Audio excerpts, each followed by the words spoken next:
Hi साथीहरु, I finally did it, my English so. Hello साथीहरु, welcome to the blog. म चाहिँ कृषाला गिरी। म चाहिँ तपाईहरुलाई आज एङ्ग्लिक्सको बारेमा भन्न गइरहेको छु। फर्स्ट अफ अल चाहिँ म पिसिएल नर्स हो। मैले चाहिँ पिसिएल सकाएको हो नेपालमा अनि म 2022 को पास आउट हो। त्यसपछि मैले 1 वर्ष चाहिँ क्रिटिकल हस्पिटलमा काम गरेँ अनि त्यसपछि चाहिँ म युएस आएको हो हैन। अनि युएस आएपछि अब नेपालको लाइसेन्स एक्जाम तपाईले नर्स भएर काम गर्नलाई नेपालको लाइसेन्स एक्जाम दिनुपर्छ नि। त्यसैगरी यहाँको लाइसेन्स सिक्नलाई चाहिँ तपाईहरुले एङ्ग्लिक्स दिनु पर्छ हैन। अनि त्यसको लागि चाहिँ एङ्ग्लिक्स बनेको र पिसिएल नर्सले पनि दिन मिल्छ यो एक्जाम चाहिँ हैन। तपाईहरुलाई चाहिँ पिसिएलले दिन मिल्दैन भने मज्जाले मिल्छ किनकि म पनि पिसिएल हो, मज्जाले मिल्छ। मैले चाहिँ यो भिडियो बनाउनुको मुख्य उद्देश्य भनेको चाहिँ मैले कति नेपाली नर्सहरुको खोजेको थिएँ क्या। नेपाली अब आफ्नै भाषामा बोल्दाखेरि अझै धेरै बुझिन्छ हैन। आफ्नो मान्छेले गरेको देख्दाखेरि आफूले पनि अचिभ गर्न सक्छु जस्तो लाग्छ। त्यो भएर खोज्दाखेरि चाहिँ मैले भिडियोहरु त्यति पाएको थिइनँ के। पाए पनि धेरै पुरानोहरु पाइरहेको थिएँ अनि त्यसपछि अब म चाहिँ डिमोटिभेटहरु भइरहेको थिएँ के। त्यो कारणले गर्दाखेरि अनि मैले चाहिँ तपाईहरुलाई मोटिभेट होस् र के पढ्दाखेरि हुन्छ, कस्तो हुन्छ एङ्ग्लिक्स भनेको, किन गरिन्छ भनेर त्यो कुराहरु थाहा दिनको लागि चाहिँ यो भिडियो बनाएको, तपाईहरुलाई हेल्पफुल होस् भनेर। अब सुरुमा चाहिँ एङ्ग्लिक्स कसरी सुरु गर्ने भनेर जाम है त। एङ्ग्लिक्स सुरु गर्नलाई चाहिँ तपाईलाई चाहिँ एङ्ग्लिक्स चाहिँ हामीले एकदम लामो टाइम कुर्नुपर्छ। अरु जस्तो एक्जाम जाने बुक गर्ने दिने त्यस्तो खालको एक्जाम चाहिँ होइन यो। तपाईहरुलाई लामो टाइम लाग्छ यो दिनलाई हैन। तपाईमा के हुनुपर्छ भन्दाखेरि क्षमता हुनुपर्छ कुर्न सक्ने। त्यो पनि हो एउटा एकदमै इम्पोर्टेन्ट हैन। अब यस्तो हुन्छ तपाईहरुले अब प्रोसेसिङ गर्नुहुन्छ। प्रोसेसिङ चाहिँ कति धेरै इन्स्टिट्युटहरु पनि छन् त नेपालमा एङ्ग्लिक्स पढाउनेहरु। मैले चाहिँ सुरुमा चाहिँ सबैजनाले इन्स्टिट्युटै जानुपर्छ यहाँ पढ्न सकिदैन भनेर म पनि इन्स्टिट्युटै गएको हो। तर मैले चाहिँ जस्ट प्रोसेसिङको लागि मात्रै युजफुल भयो मेरो लागि त्यो इन्स्टिट्युट हैन। बाँकी पढ्नलाई चाहिँ मैले युज गरिनँ। अनि प्रोसेसिङ गर्नलाई तपाईहरुलाई इन्स्टिट्युटले पढाउने प्लस प्रोसेसिङ गरिदिने एउटा फी लिन्छ र प्रोसेसिङ मात्र गर्ने भए पनि त्यसको फी छुट्टै लिन्छ हैन। तपाईहरुले आफै पढेर प्रोसेसिङ मात्र गर्दिनु भन्न पनि मिल्छ। त्यो पनि छ एउटा हैन। मेरोमा चाहिँ त्यस्तो थियो। अनि मैले पढेको इन्स्टिट्युटमा चाहिँ तपाईहरुले अनलाइन पनि पढ्न सक्नुहुन्थ्यो, फिजिकल पनि पढ्न सक्नुहुन्थ्यो। तर मलाई चाहिँ अनलाइन चाहिँ एकदम फ्रुटफुल छ जस्तो लाग्यो हैन। अनि त्यसै सुरुमा चाहिँ के हुन्छ भने सिजिएफएनएस भन्ने हुन्छ। त्यसमा चाहिँ के हुन्छ भन्दाखेरि तपाईको कलेज, तपाईले जुन कलेज पढ्नु भयो र तपाईले दिएको नर्सिङ लाइसेन्स एक्जाम हैन, नेपालबाट दिएको एक्जाम, त्यहाँबाट चाहिँ दुईटा पेपरमा चाहिँ उहाँहरुले पेपर हुन्छ त्यो भरेर जस पठाउनु पर्छ हैन सिजिएफएनएस त्यो मार्किङ मिलाउनको लागि। त्यसपछि त्यो एप्रुभ भएर आउन चाहिँ लगभग 3 महिना जति लाग्छ। मेरो चाहिँ 2 महिनामा आएको थियो। अनि त्यसपछि त्यो आएपछि चाहिँ तपाईहरुले फिङ्गरप्रिन्टहरु, आँखाको फोटो खिचेर अनि त्यो उहरु दिनुपर्ने हुन्छ हैन। अब मैले चाहिँ यहाँ युएसमा आएर दिएँ। अब मलाई नेपालको चाहिँ थाहा भएन कहाँ के गर्ने हो भनेर।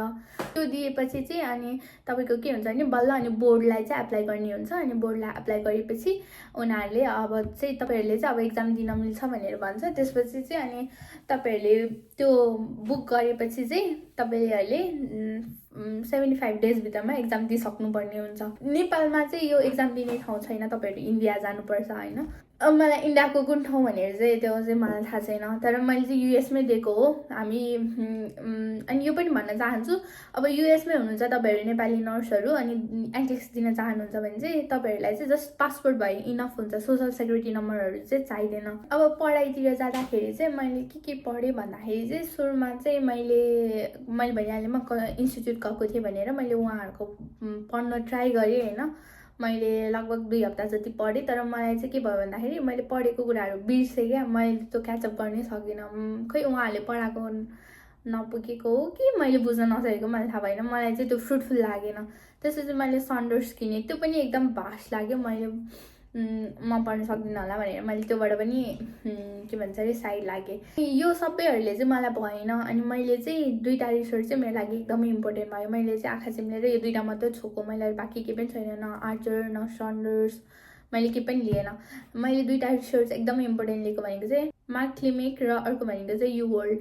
अनि उहाँको चाहिँ 12 वटा लेक्चर छ। एकदमै बुझ्न पनि सजिलो हैन। उहाँले पढाएको पनि सजिलो छ। मलाई चाहिँ एकदमै राम्रो टिचर लाग्यो हैन। बुझ्न एकदम सजिलो छ। त्यस्तो वेले पढाएको भए चाहिँ सबै स्टुडेन्टहरूले बस्थ्यो, त्यस्तै टिचर होस् भन्ने चाहन्छु म चाहिँ होइन। मेरो लागि चाहिँ एकदमै एउटा आइडल जस्तो हुनुभयो होइन उहाँ चाहिँ। मैले उहाँको चाहिँ सबै लेक्चर लगभग मलाई चाहिँ 2 हप्ता लाग्यो सकाउन होइन, किनकि त्यो चाहिँ 1 घन्टा आधी 2 घन्टा त्यस्तोको लेक्चर्सहरू छ, त्यति लाग्यो। अनि मैले रिभाइज पनि गरिरहेको हुन्थेँ डेली।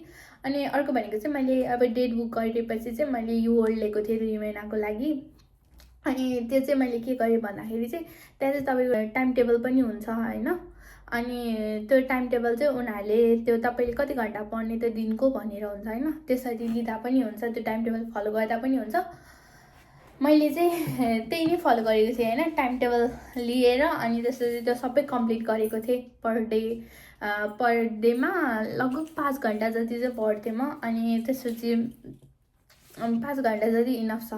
नत्र तपाईँहरूले एउटा क्याट एक्जाम डेली 1-1वटा दिने होइन, अनि त्यसलाई चाहिँ तपाईँले पुरै ऱ्यासनल चाहिँ मजाले पढ्ने। त्यसलाई चाहिँ एक दिनमा चाहिँ एउटा क्याट अथवा 2टा क्याट दिएर चाहिँ त्यसको ऱ्यासनल चाहिँ मजाले रिभाइज गर्नु पर्यो। मैले चाहिँ एउटा दिन्थेँ र त्यसलाई चाहिँ रिभाइज गर्थेँ। अनि त्योभन्दा अगाडि पढेको पनि सरर हेरिरहेको चाहिँ हुन्थेँ।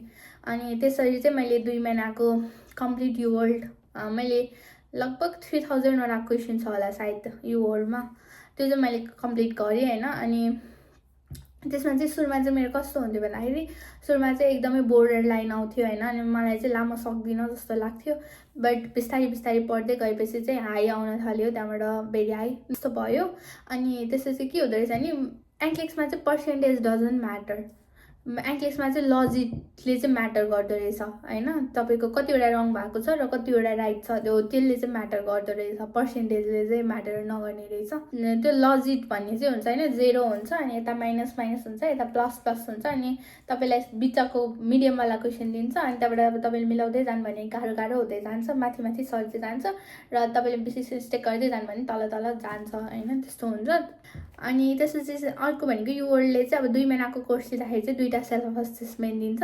अनि त्यो सेल्फ असेसमेन्ट चाहिँ अब तपाईँहरूले पढेर अब म रेडी छु भनेर दियो भने पनि त्यसले पनि एउटा हेल्पफुल चाहिँ गर्छ है, यु क्यान डु इट भनेर। मेरो चाहिँ 2टामा जस्ट हाई मात्रै आएको थियो। त्यसपछि मैले गर्दाखेरि चाहिँ मैले यु वर्ल्डको त्यो अरूहरूले दिएको हेर्दाखेरि चाहिँ उनीहरूले चाहिँ 70 to 80% सेफ भनेर भन्थ्यो। अनि मेरो चाहिँ हाइएस्ट भनेको चाहिँ 78 र लोएस्ट भनेको चाहिँ 71 आएको थियो। यु वर्ल्ड एन्ड मार्कक्लिमिक is the one of the resource I want you to use. मैले चाहिँ February 6 को एक्जाम मैले चाहिँ February 6 मा बुक गरेको थिएँ। मेरो चाहिँ 8 बजीदेखिको एक्जाम थियो। त्यसमा चाहिँ 7:30 मा पुगेको थिएँ। अनि त्यसपछि एकछिनपछि उनीहरूले बोलायो, अनि त्यहाँबाट चाहिँ उनीहरूले त्यहाँभित्र के नियमहरू हुन्छ भनेर एउटा पुरै पढ्न हुन्छ, त्यो पढ्न दिएको थियो। अनि त्यो पढिसकेपछि चाहिँ फोन स्विच अफ गरेर भित्र हाल्न लगाएको थियो। अनि तपाईँलाई सबैभन्दा एउटा इम्पोर्टेन्ट भनेको चाहिँ तपाईँसँग पासपोर्ट चाहिँ हुनुपर्छ। अनि उहाँहरूले चाहिँ तपाईँहरूको पाम स्क्यान गर्नुहुन्छ, फोटो खिच्नुहुन्छ, अनि त्यसपछि चाहिँ उहाँहरूले पासपोर्ट चाहिँ एउटा जिपलकमा हालेर अनि लकर दिनुहुन्छ। अनि तपाईँले तपाईँहरूको अरू सामानहरू चाहिँ लकरमा हालेर लक गर्न सक्नुहुन्छ भने पासपोर्ट चाहिँ भित्रै लिएर जानुपर्ने हुन्छ। त्यहाँबाट फेरि अर्को एकजना इन्स्ट्रक्टर हुनुहुन्छ, अनि उहाँले चाहिँ तपाईँको नाम सोध्नुहुन्छ, अनि तपाईँलाई चेक गर्नुहुन्छ होइन। अनि त्यसपछि तपाईँलाई तपाईँको चाहिँ भिडियो पनि रेकर्ड भइरहेको हुन्छ त्यहाँनिर भनेर भन्नुहुन्छ होइन। अनि तपाईँलाई डिस्टर्ब भयो भने तपाईँको लागि इयरफोन छ, युज गर्ने हो भने भनेर भन्छ, युज नगर्ने भए ठिक छ। तपाईँहरूलाई चाहिँ ल्यामिनेटेड पेपर र मार्कर दिन्छ होइन। अनि तपाईँहरूले चाहिँ अब मैले चाहिँ जस्ट 1 2 3 लेख्दै काट्दै गर्थेँ। अनि तपाईँहरूलाई बेसी चाहियो भने चाहिँ तपाईँहरूले उठेर हात उठाएर अनि उनीहरू आउँछ के भयो भनेर सोध्छ। अनि त्यसपछि चाहिँ तपाईँले यो चाहियो भनेपछि उनीहरूले दिन्छ। मैले चाहिँ दिँदाखेरि मैले चाहिँ ब्रेक लिन, अनि त्यसपछि चाहिँ सुरुमा चाहिँ के भन्छ भने तपाईँहरूलाई एउटा पार्ट हुन्छ, त्यसमा चाहिँ तपाईँलाई क्वेसन सोध्छ। तपाईँहरूको इन्स्ट्रक्टरहरूले त्यहाँ बाहिर के गर्यो भनेर एउटा सिम्पल सर्वे लिन्छ होइन, त्यो चाहिँ गनिँदैन। त्यसपछि एक्जाम हुन्छ, त्यसपछि फेरि सर्वे लिन्छ उनीहरूले, अगाडि र पछाडि सर्वे हुन्छ, बिचमा एक्जाम हुन्छ तपाईँको। मेरो चाहिँ ठ्याक्कै 85 मा बन्द भएको थियो। अनि मैले चाहिँ 7:45देखि सुरु गरेको थियो होला। अनि मैले चाहिँ 9:36 तिर इन्ड गरेको थिएँ। एक्जाम चाहिँ 5 घन्टाको हुन्छ होइन। अनि तपाईँको चाहिँ एक्जाम चाहिँ मिनिमम 85 र म्याक्सिमम 150 सम्मको हुन्छ। अनि अब तपाईँले एकदमै राम्रो गर्नुभएको छ भने 85 मै अफ हुन्छ, तपाईँले एकदमै बिगार्नु भएको छ भने 85 मै अफ हुन्छ। अब तपाईँले होइन तपाईँ पास हुने पनि होइन फेल हुने पनि बिचमा हुनुहुन्छ भने चाहिँ उनीहरूले क्वेसन उनीहरू एक्ज्याक्ट नभएसम्म चाहिँ लगि नै रहन्छ होइन, त्यस्तो भएको थियो। अनि मेरो चाहिँ 84 भएपछि अब प्लिज गड भनेर भन्ने थिएँ, 85 मा बन्द भने चाहिँ म पास हुन्छु भइरहेको थियो मलाई चाहिँ। अनि जस्तो ठ्याक्कै 85 मा गरी ठ्याक्कै बन्द भयो क्या, सटडाउन भयो। अनि आई वाज लाइक ओह म पास हुन्छु होला जस्तो चाहिँ भइरहेको थियो। अनि त्यसपछि अनि तपाईँहरूले त्यहाँबाट त्यो सर्वे गरिसकेपछि अनि त्यो कम्प्युटरले अब चाहिँ त इन्स्ट्रक्टरलाई उठेर बोला भनेर त्यही सबै इन्स्ट्रक्सन दिइरहेको हुन्छ कि कम्प्युटरमै। अन्त मैले उठेँ अनि त्यसपछि उसले के भयो भनेर भन्यो। अनि त्यसपछि मैले चाहिँ सकेँ भनेर भनेँ। अनि त्यसपछि उसले चाहिँ ओके यु क्यान गो भनेर भन्यो। मैले चाहिँ ब्रेकहरू के पनि लिएन त्यस्तो, तपाईँहरू चाहिँ ब्रेक लिन सक्नुहुन्छ होइन, तर मैले चाहिँ त्यस्तो ब्रेकहरू लिइनँ, जस्ट काम भएँ। अनि सुरुमा चाहिँ यस्तो नर्भस भइरहेको थिएँ। अनि पछि चाहिँ 1 2 3 पोलेको थिएँ, काट्दै त्यही नै थियो मेरो ह्याबिट होइन, काट्दै जहिले पनि 4वटा जेसुकै भए पनि काट्दै चाहिँ गर्दाखेरि चाहिँ इजी हुन्छ। अप्सन इलिमिनेट टेक्निक युज गरेको थिएँ मैले चाहिँ। अनि एक्जाम दिएर आएँ, घर आएँ। अनि घर आएपछि अब गुड पपअप र ब्याड पपअप भन्ने हुँदो रहेछ होइन। अनि साथीहरू त्यसपछि अब रिजल्टको दिन आयो, आफूलाई कस्तो तनाव लागिरहेको थियो होइन। घर आएँ, अब मलाई चाहिँ एकदमै त्यो स्ट्रेस लेभल अति नै हाई भएर पुरै भमिट आउने जस्तो भइरहेको थियो।